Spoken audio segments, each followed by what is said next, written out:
নতুন coach Hansi ফ্লিকের Barcelona champions লিগে এসে প্রথম ম্যাচেই হোঁচট খায়। সেই ম্যাচে মোনাকোর সাথে 2-1 গোলে হারে কাতালান ক্লাবটি। তবে পরের ম্যাচেই দুর্দান্তভাবে ঘুরে দাঁড়িয়েছে লেভানডোভস্কিদের দল। ইয়াং বয়েজের বিপক্ষে মঙ্গলবারের ম্যাচ বার্সার জন্য শুধুমাত্র একটা জয়ই ছিল না, এই ম্যাচে পুরো দলটাও যেন তাদের আত্মবিশ্বাসটা ফিরে পেয়েছে। ঘরের মাঠে ইয়াং বয়েজের বিপক্ষে বার্সা জিতেছে 5-0 গোলের ব্যবধানে।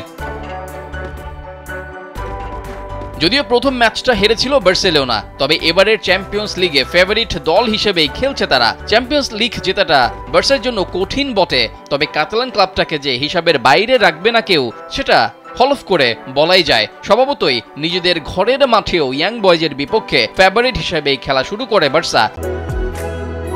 বাংলাদেশের একমাত্র মাল্টিন্যাশনাল টাইলস ব্র্যান্ড আরএকে সিরামিক্স।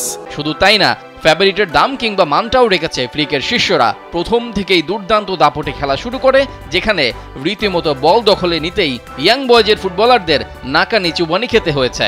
মাত্র 8 মিনিটেই গোল করে এগিয়ে যায় বার্সা, যার শুরুটা হয় বার্সার ফলিচ স্ট্রাইকার রবার্ট লেভানডোভস্কির মাধ্যমে। পরের 4 গোলের আরও 1 গোল আসে লেভার পা থেকেই, বাকি গোলগুলো আসে রাফিনিয়া ও ইনিগো মার্টিনেজের পা থেকে, আর একটা হয় আত্মঘাতী গোল।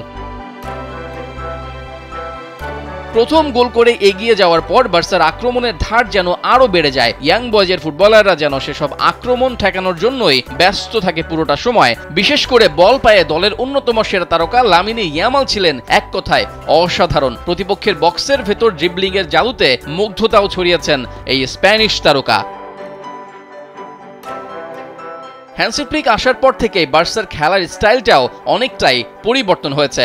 আক্রমণাত্মক স্টাইলে খেলা বার্সার কাছে ইয়াং বয়েজ একরকম কোণঠাসা হয়ে পড়ে। তবে প্রথম গোল খাওয়ার পর 34 মিনিট পর্যন্ত নিজেদের জাল অক্ষত রাখতে পারে ইয়াং বয়েজ। 34 মিনিটে বক্সের ভেতর পেদ্রির শট প্রতিহত হলেও ফিরতি শট জালে জড়ান ব্রাজিলিয়ান উইঙ্গার রাফিনিয়া। আর এর 3 মিনিট যেতে না যেতেই 3 গোলের লিড নিয়ে ফেলে কাতালান ক্লাবটি। ফ্রিকিক থেকে এবার দুর্দান্ত এক হেডে গোল করেন ইনিগো মার্টিনেজ।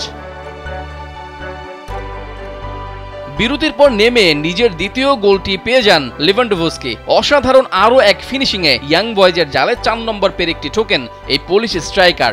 এরপর 80 মিনিটে নিজেদের জালেই বল জড়ায় বয়েজ, আর এতেই নিশ্চিত হয় বার্সার বড় ব্যবধানের জয়। রেজাউল করিম, কালবেলা।